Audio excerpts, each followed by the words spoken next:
En libertad, con Jano García.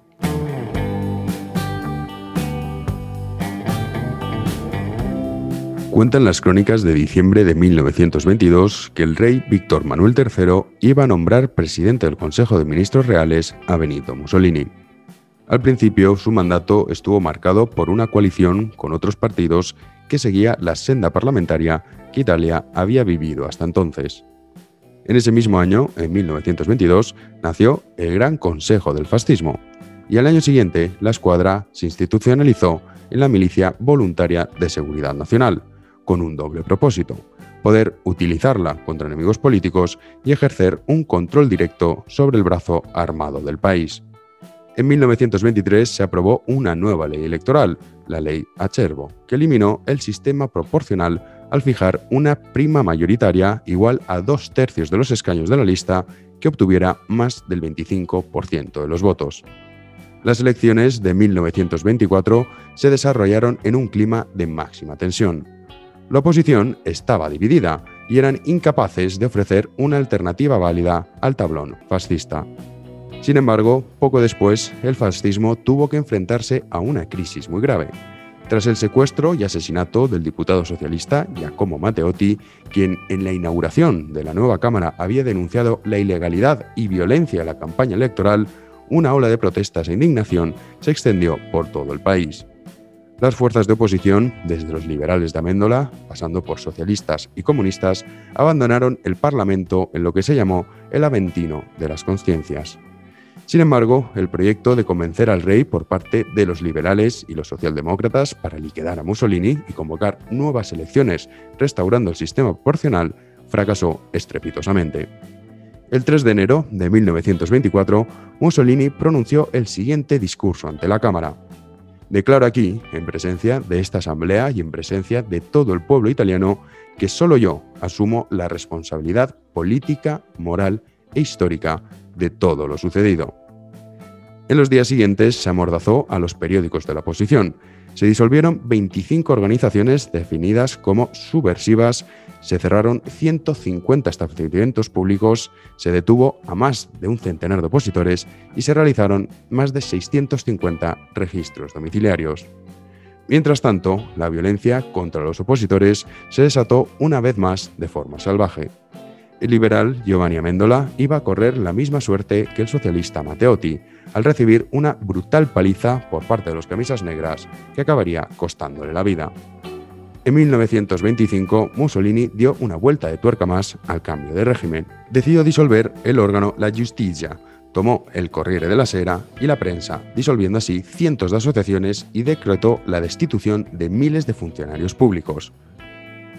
En 1926, Mussolini disolvió todos los partidos, excepto, por supuesto, el Partido Fascista. También modificó el estatuto estableciendo que al jefe del gobierno, designado por el rey y ya no sujeto a la confianza parlamentaria, se le atribuían poderes especiales, incluido el nombramiento a su discreción de los ministros y, por supuesto, el control judicial. Tanto es así que, para controlar de forma absoluta los tribunales, estableció el Tribunal Especial para la Defensa del Estado, con la tarea de reprimir los delitos políticos, es decir, a los opositores del fascismo. Todas estas medidas, que entre otras cosas amplió los poderes del Ejecutivo sobre el Legislativo, pasó en noviembre a la Cámara y al Senado sin que nadie se permitiera el lujo de discutirla. En noviembre de 1926, es decir, en apenas 4 años, Mussolini había liquidado el régimen parlamentario y comenzaba definitivamente la época fascista. Todas las instituciones y todos los sectores de la actividad nacional, prensa, educación, poder judicial, diplomacia, ejército, organizaciones juveniles y medios de comunicación estaban bajo control directo del gobierno fascista. El régimen parlamentario que habían conocido los italianos ya no existía. Fue reemplazado por un régimen autoritario de partido único, centrado exclusivamente en la autoridad del jefe de gobierno. Comenzamos.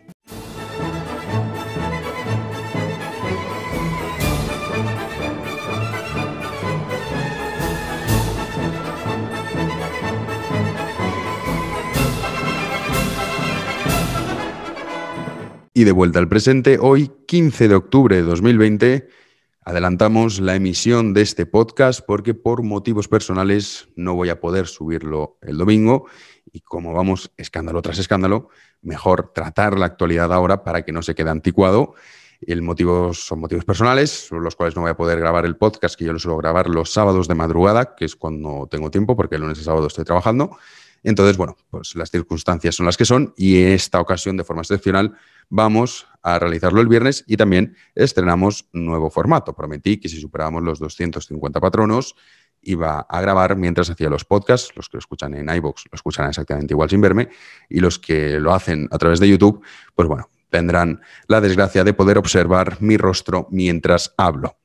Dicho esto, en España la verdad es que la situación es muy complicada. Hemos empezado, con ese cuentan las crónicas, cómo el fascismo consiguió revertir un sistema parlamentario en un sistema totalitario. Propiamente las ideas de Benito Mussolini son ideas socialistas, que hay mucho inculto que está por ahí diciendo que el socialismo es el marxismo. Hay gente que es sumamente ignorante, desde luego no ha leído nada de Giovanni Gentile, tampoco ha leído el propio Benito Mussolini, pero es que además tampoco se han leído lo que se supone que es lo suyo. Es decir, si tú dices o pretendes defender el marxismo, pues si tú te lees el manifiesto comunista de Marx y Engels, ellos mismos son los que están criticando constantemente a socialistas como Fourier, como Sismondi, como el conde de Saint-Simon, como Robert Owen, diciendo que esos no eran socialistas. Porque es que el socialismo no tiene un padre fundador, que esto es una cosa que ocurre con algunas ideologías y que, por lo tanto, el fascismo no deja de ser una vertiente socialista, al igual que lo es el nacionalsocialismo. Lo que pasa es que hay gente que, en fin, tiene ideas, por decirlo de alguna forma, engañosas o que directamente son ignorantes, porque cualquiera que los lea es imposible que llegue a una conclusión que sea diferente a esa. Además, los propios autores así lo dicen. El socialismo no tiene, como digo, padre fundador y, por lo tanto, estos hombres que cito, Robert Owen, Sismondi, el conde de Saint-Simon, Fourier y otros tantos, son los que empiezan a poner los cimientos de lo que es el socialismo y luego llega Karl Marx, dice que no, que son los socialistas de verdad, crea y escribe el manifiesto comunista con Engels y lo que hace es el comunismo, que no deja de ser también una vertiente del socialismo. Pero insisto, es lo mismo que el fascismo. Los que han leído mi primer libro, ahí tienen un repaso bastante más extenso, lo que se puede hacer en un podcast, respecto a ello. La realidad es que cualquier régimen totalitario necesita 4 pilares fundamentales para tener éxito y necesita controlarlos de forma absoluta. Esos 4 pilares son, el primero de ellos, la educación. En España yo creo que a estas alturas no vamos a descubrir quién controla la educación, cualquiera que haya ido a la universidad lo sabe, pero es que también incluso en los colegios ya vemos qué es lo que ocurre. No se educa, se adoctrina. La gente dice, no, la educación es gratuita. No, el adoctrinamiento no es que no sea gratuito, es que todos los contribuyentes lo pagamos. Y ya les digo que cualquiera que está en la universidad sabrá que esto es así. La educación está completamente tomada por la izquierda desde hace bastante tiempo. Otro pilar fundamental son los medios de comunicación. Bueno, yo creo que cualquiera que encienda la televisión en España y haga un repaso de los canales y haga un repaso del contenido que se emite, y no solo en los canales de televisión propios de la TDT o como se llame ahora, sino también quien tenga Movistar puede ver lo mismo. Son siempre enfocados hacia un mensaje que es contrario a cualquier tipo de idea liberal o a cualquier tipo de respeto por el individuo, sino que van centrados al colectivo, que es lo que le gusta al fascismo y que es lo que le gusta al socialismo. No así a la socialdemocracia, que es una cosa diferente que podemos tratar en otros podcasts. El tercer pilar que tiene que controlar es la justicia. Ya se ocupó Benito Mussolini, que fue uno de los puntos fundamentales. ¿Y por qué? Porque si se fijan ustedes, en todo este revuelo había una noticia que también los medios de comunicación, esa unión perversa entre poder político y medios de comunicación, y si encima controla la justicia, es terrible, es letal para cualquier país que aspira a ser un país democrático.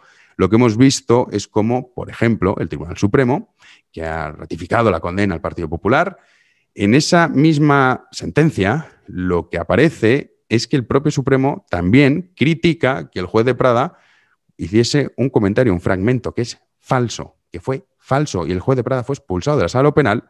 En ese fragmento es el Partido Socialista, el señor Pedro Sánchez, en lo que fraguó toda su moción de censura. Es que es algo muy grave. Estamos viendo como una noticia escandalosa, los medios de comunicación la han convertido para dar la noticia de que el PP Pues sí, tenía una caja B. Bueno, pues a estas alturas lo sabemos todos y ojalá que todos esos corruptos que robaron ese dinero no salgan nunca de la cárcel si no lo devuelven. Yo soy partidario de eso. Yo no creo que tengan que pagar una condena y salir. No. Usted no devuelve el dinero robado, se queda en la cárcel. Para mí el dinero del contribuyente es sagrado, no como Carmen Calvo, que dice que el dinero público no es de nadie. Bueno, señor, se nota que esta señora no ha trabajado en su vida, porque si no sabría lo que cuesta ganar el dinero y sobre todo lo que molesta pagar estos impuestos abusivos que pagamos en España.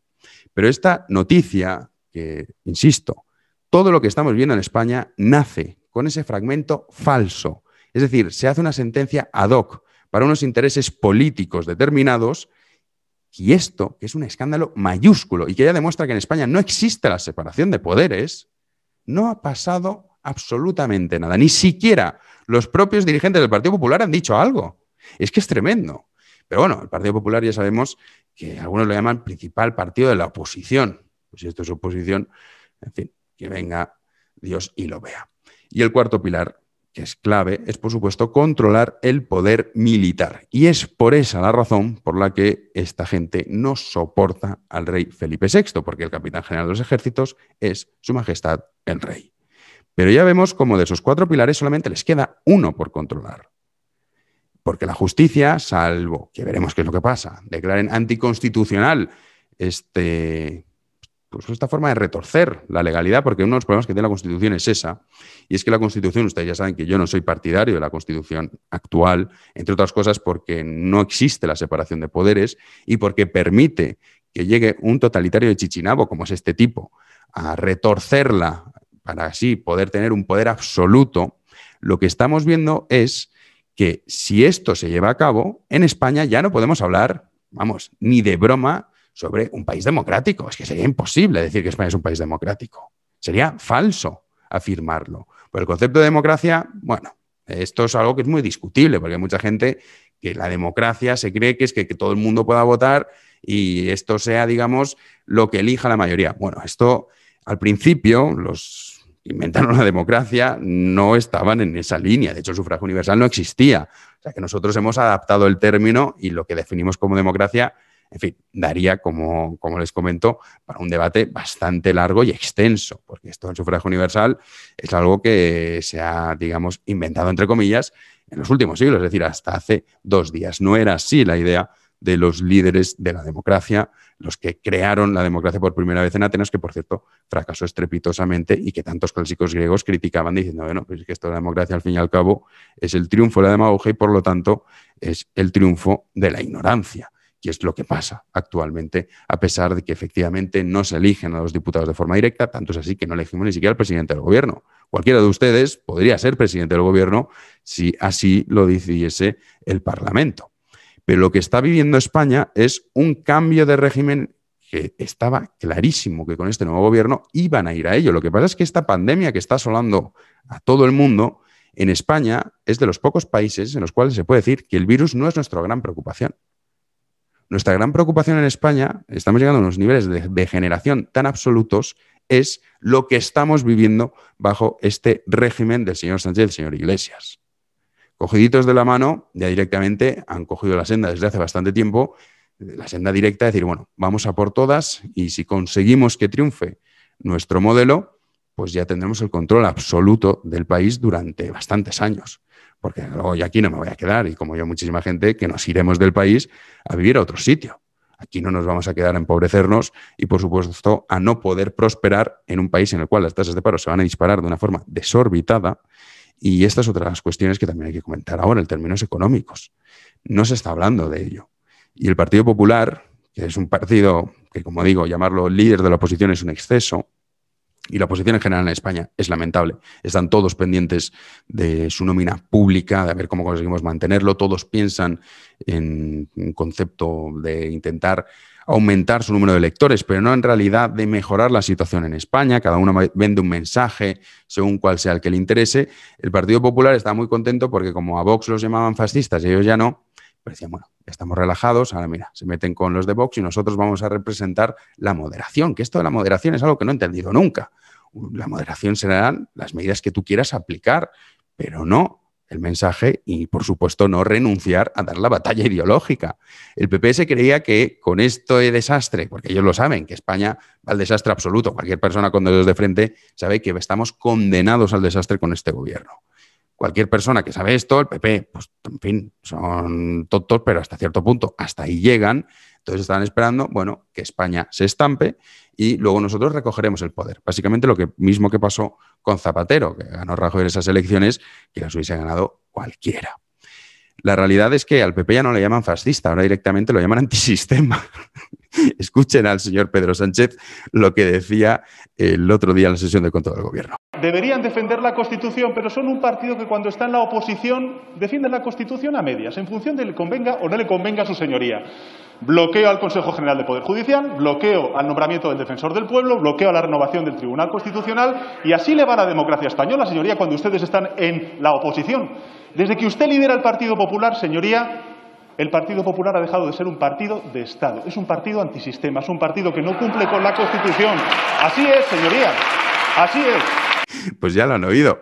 Antisistema llaman al Partido Popular, a Pablo Casado, lo llaman antisistema, cuando yo creo que es de los políticos más, prosistema que uno puede ver ahora mismo en el Congreso de los Diputados. Pero bueno, está bien empleado para el Partido Popular que le pasen estas cosas para ver si de una maldita vez se dan cuenta que este buenismo, este tragar con todas las imposiciones ideológicas que vienen de un bando, al final tú también vas a acabar cayendo. Pues es que aquí no se va a salvar nadie. Sobre todo también todos estos equidistantes que se creen, porque ahora les va bien, que les va a seguir yendo bien, en un país en el cual la ruina está asegurada, como es en el caso de España, si seguimos con este gobierno, todos van a acabar pagando las consecuencias. Los únicos que se salvarán serán los que estén gobernando el país, pero el resto pagará las consecuencias. Y el que crea que no es porque es un inculto absoluto y no ha leído la historia. Si es que solo hay que ver cuáles han sido los resultados de las políticas socialistas que se han implementado, tanto a nivel social como a nivel económico. Son siempre un absoluto desastre. Y la realidad es que España, con este cambio de régimen que estamos viviendo, estamos presenciando el nacimiento de un régimen totalitario en España, que es algo tremendamente grave. La gente no le da importancia porque cree que la justicia, pues bueno, tampoco está muy familiarizado con los términos. El Consejo General del Poder Judicial, mucha gente no sabe qué función tiene en realidad, para qué sirve. Hay mucha ignorancia al respecto, entonces, pues bueno, se permiten el lujo de jugar con eso, pero en realidad la gravedad de esta ley que pretende aprobar el gobierno es absoluta. O sea, es controlar todos los jueces. Pero además, fíjense si es grave, que imagínense que hay alguno medianamente cuerdo todavía que queda en la izquierda, que dicen, oiga, pero esto que ustedes están haciendo, imagínense que mañana gana Vox con mayoría absoluta de las elecciones, la justicia la dominará Vox. Y claro, pues si es que ese es el escándalo, si es que independientemente del partido político que esté, el escándalo mayúsculo es ese, que un partido político sea el que pueda controlar la justicia. Es decir, el que ponga a dedo a todos los jueces y si no haces lo que yo te digo, te vas fuera. Y más teniendo en cuenta cuando el Tribunal Supremo tiene que decidir si va a juzgar a Pablo Iglesias por el caso Dina. Claro, ¿cómo vamos a vivir en un país democrático si los partidos políticos y sobre todo este gobierno son los que van a poner a dedo a todos los jueces? Por algunos dicen, no, es solo el Consejo General del Poder Judicial. Ya bueno, pues que el Consejo General del Poder Judicial luego tiene un poder absoluto y además el mensaje que mandas es que es muy claro. Es decir, oiga, usted no cumple, ya sabe cuál es su final. Porque si nosotros remodelamos el Consejo General del Poder Judicial, lo que vamos a hacer es cargarnos a los jueces que no nos interesan. Entonces, cualquier persona que pretenda aplicar justicia, obviamente, no se va a salir de esa senda porque sabe que su final es, pues vamos, su carrera está terminada. Y es sumamente grave, ya lo vimos con el nombramiento de la Fiscalía, y es sumamente grave también esta reforma que pretende hacer el gobierno con el Consejo General del Poder Judicial, y hay un tipo que se llama Baltasar Garzón, que es un tipo condenado por corrupción, expulsado de la carrera judicial por corrupto, que es el que está mandando en la sombra. El que se va de viajecitos con Dolores Delgado, que es la fiscal general del país. Esto, los medios de comunicación callan como ratas. ¿Por qué? Porque están al servicio del poder político. ¿Qué democracia puede existir? ¿O de qué democracia vamos a hablar en España si tienen todos los pilares fundamentales que necesitan para adoctrinar a la población y solamente les falta uno, que es erradicar el rey? Y ya vemos cómo cada vez van aumentando el tono y cómo están intentando ubicar al rey en una tendencia ideológica para así que la población lo perciba como un peligroso derechista. Y claro, hay algunos partidos políticos, especialmente Vox, que intentan aprovechar esa situación para así sacar un rédito electoral, lo cual es una torpeza absoluta a largo plazo. Lo cierto es que la población española es bastante ignorante y hay mucha gente que lo cree. Hay mucha gente que de verdad se crea que el rey es de Vox o es del Partido Popular. O el rey es una figura neutral, la institución de la Casa Real en España es una institución que pone paz en este país cada vez más radicalizado, aunque es cierto que en las redes sociales no es la realidad, porque mucha gente que se mete en redes sociales, en Twitter, en Facebook, en Instagram y demás, se cree que 5.000 personas alteradas o insultándose o deseándose la muerte por redes sociales se puede trasladar a un país en el que vivimos 47 millones de habitantes. Es verdad que no es cierto, pero que el clima cada vez es de más tensión, que cada vez hay mayor nivel, digamos, de extremismo, tanto de un lado como del otro, es cierto. Pero lo que vive España ahora mismo es el nacimiento de un régimen totalitario que amenaza por erradicar el régimen constitucional, que tiene muchísimos defectos. Yo siempre los he denunciado, pero que hay mucha gente que se cree que erradicando esta Constitución va a venir una Constitución mejor, y eso es falso. Y tienen ustedes el ejemplo de Chile. Chile, que se creyeron que iban a conseguir cambiar la Constitución para bien. Tienen un follón montado y ya veremos, en unos días votarán en ese referéndum. Si gana el sí, es decir, si gana el sí a reformar la Constitución, Chile está liquidada.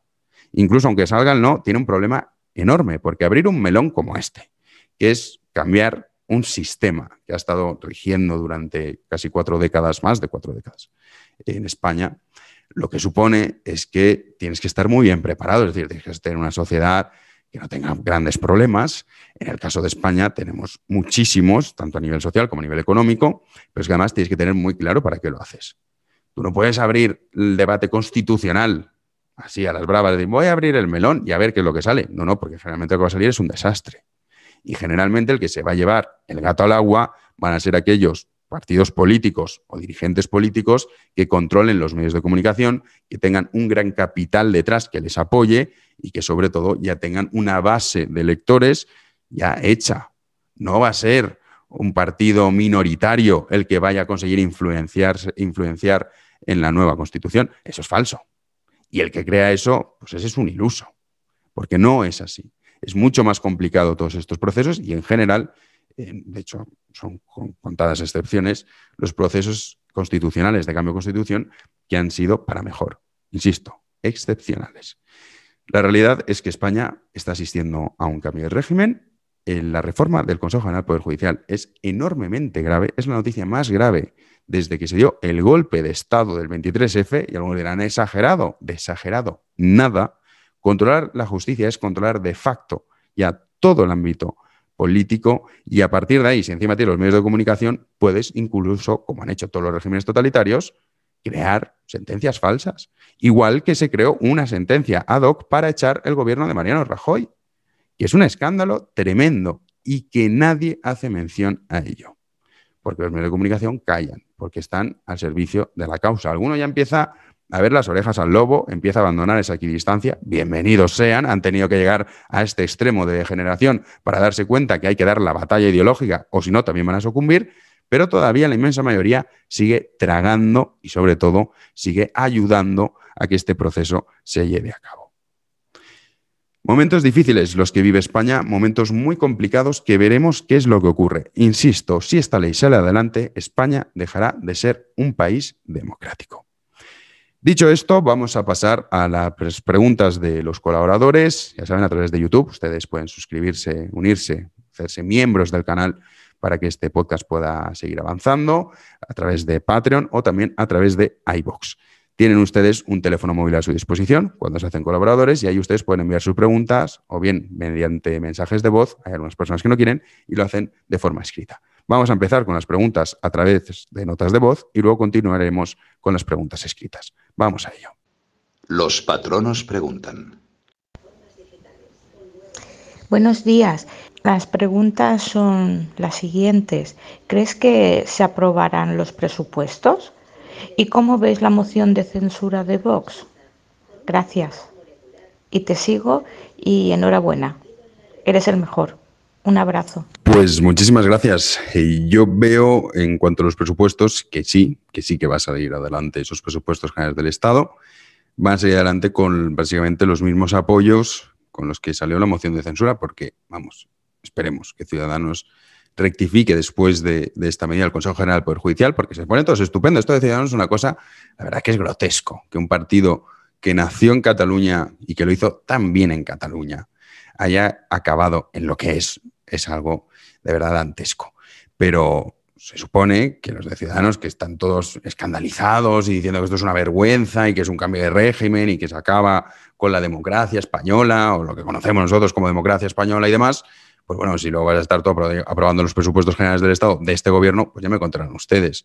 Yo creo que Ciudadanos, que lo único que hace es mirar las encuestas para ver cómo pueden mantener durante por lo menos un par de legislaturas más su nómina pública, que son los problemas que tiene la oposición en España, que es eso, que están todos pendientes de eso, más allá del bienestar de la nación española. Yo creo que los presupuestos, aún así, sí que saldrán adelante con los mismos votos prácticamente con los que el señor Sánchez fue investido. O sea que yo creo que los presupuestos sí o sí verán la luz. Y si no lo ven, ahí sí que podríamos ver cómo el señor Sánchez no tiene más remedio que convocar elecciones, porque es que estamos con los presupuestos de Mariano Rajoy todavía. Unos presupuestos que se hicieron cuando el déficit en España no era ni por asomo el que es actualmente, ni la deuda pública, ni la tasa de paro, ni los ingresos que preveía tener el gobierno. En fin, son los presupuestos que no valen absolutamente para nada, que ya estaban anticuados desde hace un año, pero que es que han sido prorrogados 2 veces. O sea, sería la tercera prórroga de los presupuestos generales del Estado, además que no se podrían prorrogar en la situación en la que está España. Ya era nocivo prorrogarlos, pero es que todavía lo sería más. Respecto a la moción de censura, no va a salir adelante y además hay mucha gente que no sé por qué, esto lo veo mucho en redes sociales, que se cree que si el Partido Popular y si Ciudadanos apoyasen la moción de censura de Vox, saldría adelante. Y no es cierto. No hay votos necesarios para que la moción de censura salga adelante. Necesitas la mayoría de síes. Y en España no se da esas circunstancias, aunque votasen todos los partidos, insisto, PP, Ciudadanos y Vox juntos, no tendrían los votos suficientes para conseguir que el señor Sánchez no fuese presidente del gobierno. En realidad, lo que vemos es que en España hay un desconocimiento absoluto de cómo funciona la moción de censura. De hecho, Sánchez es presidente del gobierno porque pacta con todo el mundo. Es que Sánchez es presidente del gobierno, luego también por el de Teruel existe. Esto es trágico. Esos 20.000 votos creo que tiene el de Teruel existe, o existía, mejor dicho, y eso es lo que hay en España. Entonces, la moción de censura no tiene ninguna posibilidad de prosperar. Yo creo que Vox la lanza utilizando, porque la moción de censura, solo con la moción de censura de Sánchez ha sido la única que ha sido fructífera. Todas las demás han fracasado, pero es una declaración de intenciones y Vox se ha adelantado al Partido Popular. El PP es el que tendría que haberlo hecho. Lo que pasa es que estaban o creían que esto iba a ser desastre continuo y ellos ahí esperando y ya está. Y obviamente, pues bueno, este tsunami se los ha llevado por delante. Ahora veremos qué es lo que vota la moción de censura, porque claro, es que es muy complicado justificar un no. ¿Qué vas a hacer? Abstenerte. Te quedas en tierra de nadie, vas a votar que sí. O sea, en realidad estás votando que Abascal sea presidente. Claro, esto el PP, como digo, esas estrategias que tienen esos gurús que van de mágicos y que están por ahí diciendo, no, Pablo, te vamos a esconder en un búnker y prácticamente que no existas, ¿no? Pero el otro día salió y dije, joder, macho, está vivo. Ya estaba uno preocupado diciendo, bueno, habrá que empezar a pegar carteles diciendo se busca, porque nadie sabía dónde estaba. No, está vivo, está vivo. Y esta estrategia que está usando el PP, pues claro, los tiempos se lo llevan por delante porque no saben, no han aceptado todavía que no estamos ante un gobierno normal y que la forma en la que juegan todos los partidos políticos a este juego democrático, entre comillas, pues ha cambiado por completo. Y es que en España no estamos en esto, estamos en algo infinitamente peor. Pero bueno, la moción de censura no tiene ninguna posibilidad de prosperar, insisto, aunque el Partido Popular y Ciudadanos la apoyasen, que mucha gente, no sé por qué, se cree que sí que sería así. Vamos con la siguiente pregunta. Hola, Jano. Te quería lanzar una pregunta que me genera curiosidad sobre el término fascista. Después de leer tu primer libro, El siglo del socialismo criminal, he aprendido, he visto, digamos, que el perfil ideológico del fascismo de Mussolini tiene más similitudes con una ideología socialista que con una de derechas. Vamos, de hecho, es que de derechas no tiene nada. O si lo comparas con el franquismo, por ejemplo, tiene pues, muy poco o nada en común. Es más, hasta donde yo entiendo, en España no ha habido nunca fascismo. Lo que ha habido ha sido franquismo, falangismo, pero no fascismo como tal. Entonces, la duda que me surge es por qué en España se utiliza tanto el término fascista para referirse a ideologías de lo que se llama comúnmente ultraderecha. Por ejemplo, en Cataluña, ¿no? Que si no eres independentista, pues enseguida ya te están llamando fascista. ¿Qué tiene que ver el fascismo con esto? Y es por ver si me iluminas, porque supongo que algo se me escapa a nivel histórico. Muchas gracias. Pues sí, así es. Nada tiene que ver el término fascista con el independentismo. Lo que pasa es que aquí hay muchos factores, ¿no? En primer lugar, es la ignorancia y la incultura de la población. Como bien comentas, el fascismo en España, de hecho, el fascismo como tal solo se ha dado en Italia y lo más parecido al fascismo es el peronismo que se dio en Argentina. De hecho, Perón era un admirador absoluto de Benito Mussolini y a su vez el Che Guevara era un admirador absoluto de Perón. Esto, en fin, mucha gente lo desconoce. Y efectivamente, o sea, el fascismo está muy ligado, como decía antes, es una vertiente socialista. Cualquiera con un mínimo de cultura sabe que esto es así y, como digo, el caso del fascismo, prácticamente sus tres pilares fundamentales son restringir, limitar la propiedad privada, que el control de la producción del país, es decir, digamos, las empresas, esté en manos del Estado sin llegar, no es necesario, llegar a nacionalizar todas las empresas. Sí que nacionalizaron, porque esto aquí mucha gente dice, no, el fascismo en el 22, cuando Mussolini empezó a gobernar, estaba Alberto de Stefani, que era partidario del laissez-faire. Sí, claro que estaba Alberto de Stefani, porque al principio el fascismo gobernó en coalición. El fascismo empieza su periodo fascista en 1926, que es cuando en 1925 Alberto de Stefani lo liquidan y ahí Mussolini con Giuseppe Volpi y otros tantos empiezan a poner en marcha la maquinaria fascista, que es restringir y limitar la propiedad privada, controlar absolutamente en términos económicos la producción del país y, por supuesto, eliminar por completo la libertad individual y que el colectivo sea lo que prevalezca. Eso es el fascismo. Esos son los tres pilares que tiene el socialismo y luego hay distintas vertientes, como puede ser el comunismo, que directamente lo que propone es erradicar la propiedad privada, como bien dice Marx y bien dice el propio Engels en el punto número 2, creo recordar, de esos 10 puntos que ellos redactan en el Manifiesto Comunista. Yo recomiendo siempre que lo lean a la gente porque además es que es un panfletillo que se lee muy rápido, son muy poquitas páginas, 100 y poco. Entonces, bueno, yo recomiendo que la gente lo lea porque ahí se dará cuenta y verá, si uno lee luego a Fourier, a Sismondi o al Robert Owen y demás, verá esas diferencias que existen entre ambos, ¿no? Y podrá diferenciar lo que es el comunismo y lo que es el socialismo. Pero bueno, dicho esto, en realidad la ignorancia de la población es tal que cuando tú les dices, oye, ¿quién era Roberto Farinacci? La gente no lo sabe. Cuando les dices quién era Giuseppe Volpi, no lo saben. Cuando les hablas de Edmondo Rossoni, no tienen ni idea. Es que no tienen ni idea, no lo han oído nunca. Entonces se utiliza la palabra fascista de forma muy alegre.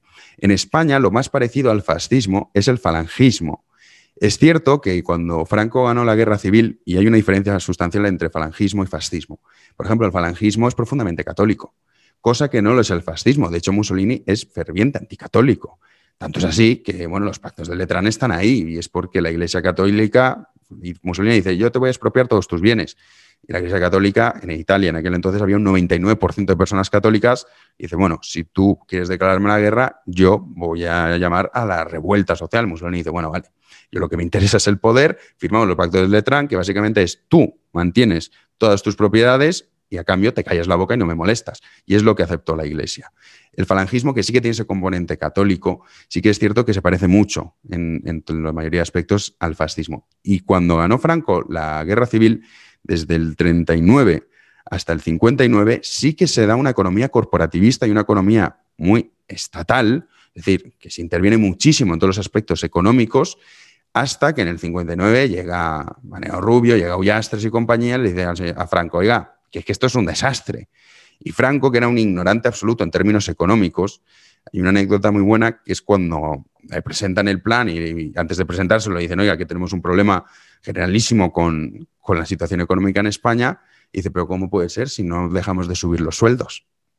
porque se creía que por subir el sueldo por ley, entonces las cosas estaban estupendas. Y había unos follones montados, especialmente en Cataluña, que es la zona industrial y demás, y sobre todo en el resto de España, de una miseria absoluta. Y ahí es cuando liquida Girón de Velasco, que sí que era un falangista y que sí que era partidario de este régimen económico muy similar al fascista, pero en realidad en España no ha habido fascismo, lo que hubo fue franquismo. Y ni siquiera ese primer periodo del 39 al 59, que en el franquismo está muy bien diferenciado, en otras dictaduras es más complejo, pero en el fascismo también ocurre, del 22 al 26, es un periodo en el cual no se aplican las doctrinas fascistas en términos económicos, es a partir del 26 cuando Mussolini ya tiene el poder absoluto. En este caso, en España no se puede hablar de fascismo, porque no ha habido, se puede hablar de franquismo. Y dentro del franquismo, estas dos etapas. Entonces, bueno, esto ocurre por ignorancia y luego también esto ocurre cuando comentabas el tema en Cataluña, que te dicen que eres un feixista porque no estás a favor de la independencia. Esto es porque mucha gente confunde los símbolos de la nación española con Franco, que esto es muy propio de las dictaduras que intentan, pues bueno, apropiarse de todos los símbolos nacionales, pues que hay gente que se cree que la bandera nacional es meto Franco. Entonces, claro, estamos llegando a unos extremos. O el águila de San Juan, que se cree que es una cosa de Franco, pues viene de los reyes católicos, y la bandera es de Carlos III. Pero bueno, esto es un problema, como digo, de incultura absoluta. Y en fin, pues, ¿qué le vamos a hacer? Habrá que luchar contra ello, intentar, pues, despertar un poco al personal y espero, bueno, haber podido responder y aclarar un poco tus dudas. Vamos con la siguiente pregunta. Hola, don Jano, Ramón desde Málaga, y me gustaría que comentara la noticia del aumento del techo de gasto en un 53%.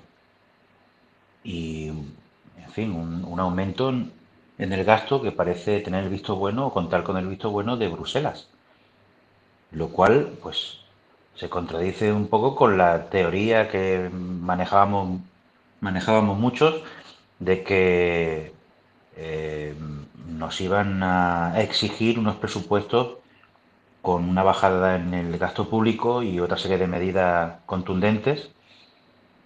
Y bueno, esta noticia pues parece contradecir ese hecho y no sé muy bien si el interés que puede tener Bruselas es que España esté constantemente o permanentemente endeudada,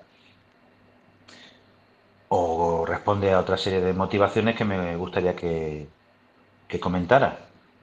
Yo entiendo que las empresas y las consultoras que trabajan con ellas, ante el derroche de dinero que va a manejar el Estado y que se va a asignar para ciertas obras públicas y otra serie de gastos, pues estén frotando las manos. Muchas gracias y buenos días. Pues muchísimas gracias a usted. Bueno, a ver, esto del aumento del gasto, hay varias partes. Todos los países, todos, sin excepción de la Unión Europea, van a aumentar su gasto público por una sencilla razón, y es que esta pandemia lo que se ha producido es un shock en la oferta y un shock en la demanda, que esto es lo que se da en escenarios de guerra, tal cual, escenarios de guerra, o por ejemplo, en un atentado terrorista, en un cortísimo periodo de tiempo, es verdad, se da un shock de oferta y un shock de demanda.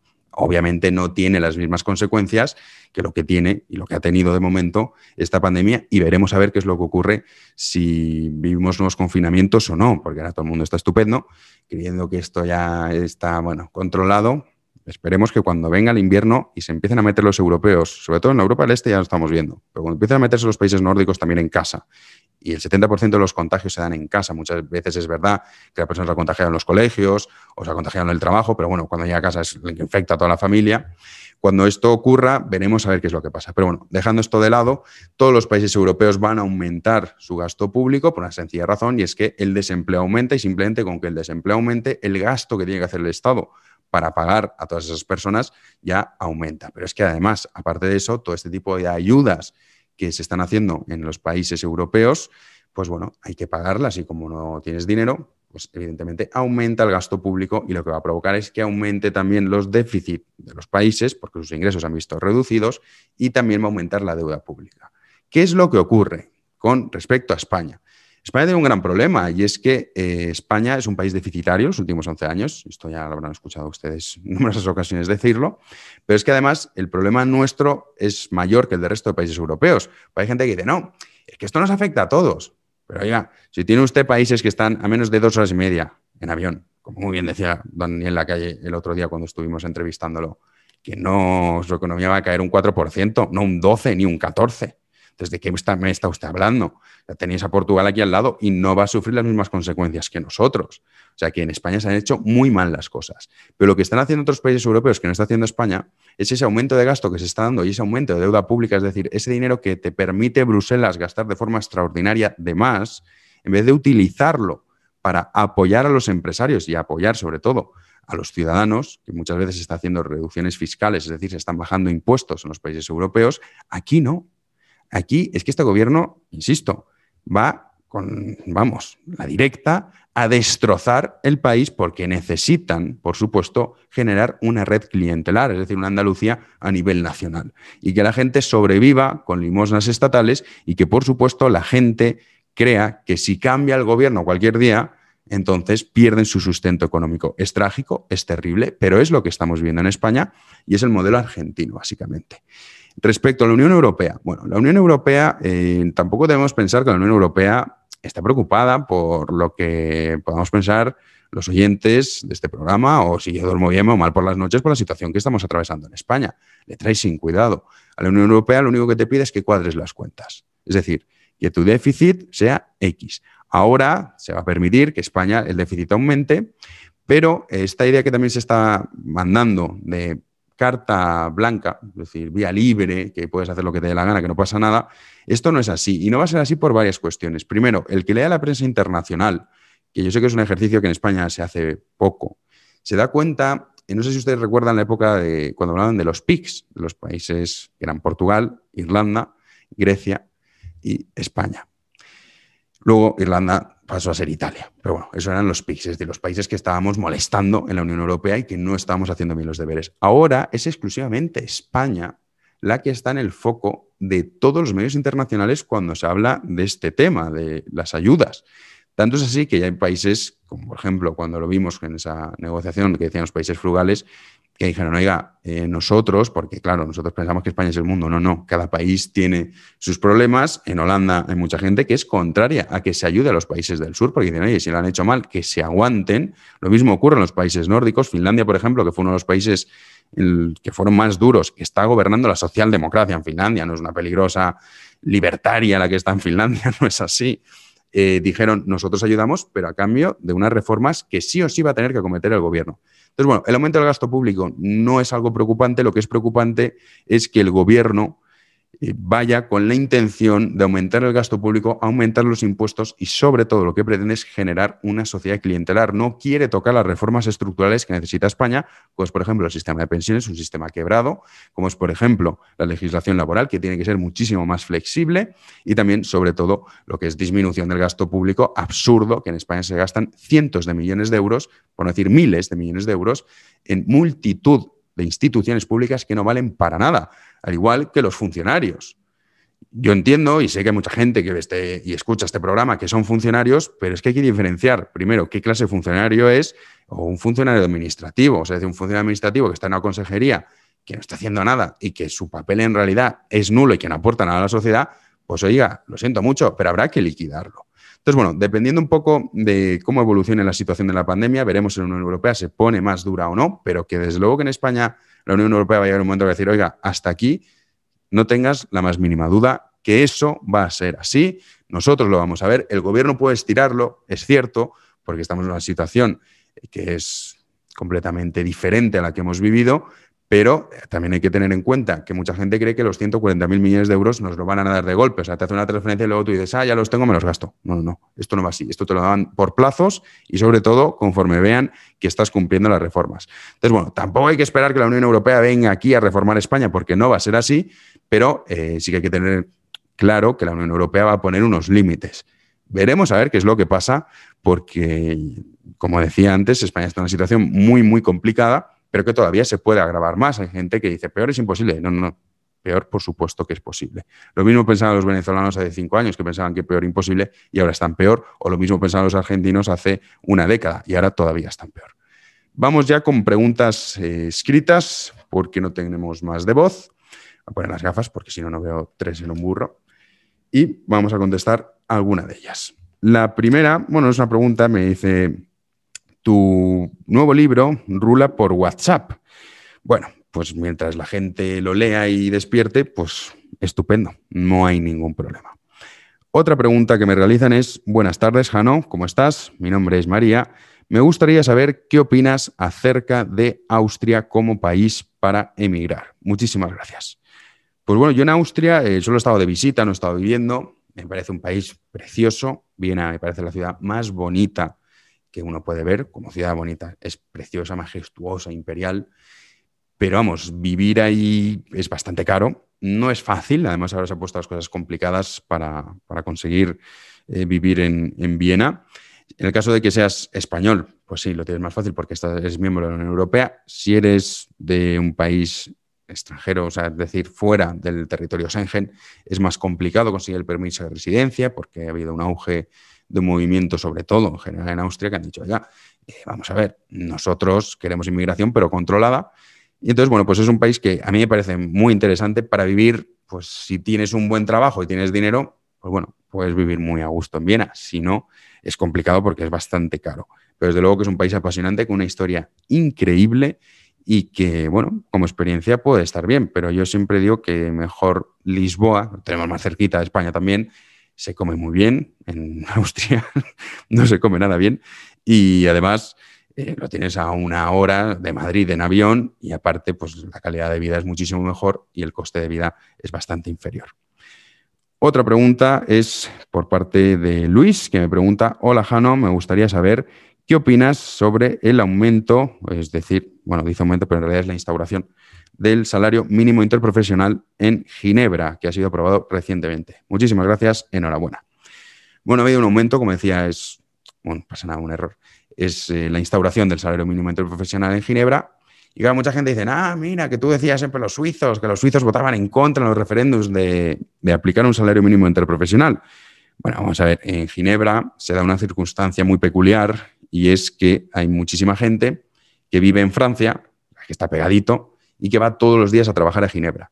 Se ha aprobado el salario mínimo interprofesional en Ginebra porque los suizos no quieren que estas personas inmigrantes, que en realidad pues bueno, viven, ya te digo, a 1 kilómetro de Ginebra, no vayan a trabajar por sueldos muy bajos, porque lo que provoca es que luego haya problemas, evidentemente, para que los que residen en Ginebra puedan trabajar. Entonces, el salario mínimo se ha hecho pensando en eso, pensando en que no haya gente que esté dispuesta a trabajar por algo tan bajo.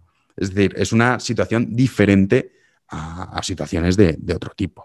Entonces, esa es la realidad, ese es el motivo por el que se ha aprobado el salario mínimo en Ginebra y no se ha aprobado en otros cantones, porque Ginebra es una situación muy peculiar. Repito, muchísima gente que vive en Francia, que es mucho más barato alquilar un piso a 5 kilómetros o a 10 kilómetros o a 20 o a 30 o a 50 de Ginebra que alquilarla en la propia Ginebra. Entonces, muchísima gente está dispuesta a trabajar por sueldos bajos y lo que no quieren los suizos, en este caso, es que estos inmigrantes trabajen por algo tan bajo y quieren que así, de esta forma, los empresarios intenten dar trabajo antes a los que viven en Ginebra que no a estas personas que se trasladan diariamente. Esto es como si alguien que vive, pues vamos a poner Toledo, viniese todos los días a trabajar a Madrid y volviera. Entonces, claro, si esto ocurre, en realidad lo que estás haciendo es perjudicar a los ciudadanos de Madrid que tienen que trabajar por sueldos cada vez más bajos porque el nivel de competencia de una persona que vive en Toledo dice, bueno, yo tengo tantos gastos como existen en Ginebra o existen en Suiza. Entre otras cosas, por ejemplo, en Suiza tú tienes que pagar un seguro médico. En Suiza los alquileres son bastante caros, sobre todo en Ginebra, que es una ciudad muy cara, cosa que no ocurre si vives en Toledo, es que es lo mismo. Sería un poco la diferencia entre el coste de vida incluso más excesivo de vivir en Madrid centro o vivir en las afueras de Toledo. Por eso se ha aprobado ese salario mínimo. Como saben, el programa En Libertad se financia a través de las aportaciones de sus oyentes. Si desean colaborar, pueden hacerlo en www.patreon.com/Jano García. www.patreon.com/Jano García. La vida de este programa depende de ustedes. Muchísimas gracias. Y una última pregunta para concluir. No sé quién me la hace porque no me ha dejado el nombre. Me dice, buenas tardes, Jano. Me gustaría que recomendaras 3 libros. Muchísimas gracias. Pues los tengo aquí. Estos 3 libros recomiendo el de Stuart Mill, Ensayo sobre la libertad, que es pequeñito. La letra es pequeña, ¿eh? Tampoco crean que... Bueno, es que subrayo los libros, cada uno tiene sus manías, pero este libro es muy, muy interesante, la letra es pequeñita, tampoco muy grande el libro, en un día te lo puedes leer. Recomiendo también este libro de Stefan Zweig, maravilloso, fascinante, ahí se ve bien, y también recomiendo este de José Ortega y Gasset, que estuve releyendo el otro día, España invertebrada, y desde luego que es muy interesante y sobre todo es muy actual, muy, muy actual con lo que está pasando en España, con el tema autonómico y demás. La verdad es que José Ortega y Gasset era un auténtico crack. Y este libro me parece que es de lectura obligatoria, que lo que me gusta es como él llama a los que son, por ejemplo, este capítulo, la primera parte, lo llama particularismo, a lo que es las personas que defendían el independentismo, vamos. Ya sé que esto ya viene de lejos, pero él hace una reflexión muy interesante. O sea, que recomiendo estos 3 libros y si les parece bien, en próximas entregas lo que podemos hacer es recomendar un vídeo semanal. Un libro semanal, perdón. Y así, pues bueno, vamos haciendo recomendaciones de lecturas interesantes y bueno, si no, pues ya saben, a través de Patreon ustedes me pueden preguntar. Agradezco mucho los mensajes que recibo. Desgraciadamente no puedo contestar a todos y ya directamente en redes sociales se hace cada vez más complicado contestar. Intento guardar siempre un par de horas antes de dormir para contestar al máximo número de personas posible. Si no contesto, no es por desprecio absoluto, no es eso, es simplemente por falta de tiempo. En fin, llegamos al final de este podcast que adelanta su emisión por los motivos que les he comentado. Les pido disculpas. La próxima semana volveremos el domingo. Y bueno, intentaremos adecentar este fondo un poco. Es el primero y la verdad que no sé cómo lo voy a hacer. Pero bueno, a ver cómo podemos inventar algo para poder grabarlo con un fondo bonito como lo que tienen mucha gente que tiene en YouTube, que se ponen ahí una librería estupenda y demás. Pero bueno, yo creo que lo importante es el contenido y no tanto la forma. Muchísimas gracias por estar ahí. Nos vemos en una próxima entrega. Hasta luego. Si te ha gustado el vídeo de Jano, suscríbete a su canal para no perderte nuevas entregas. Gracias.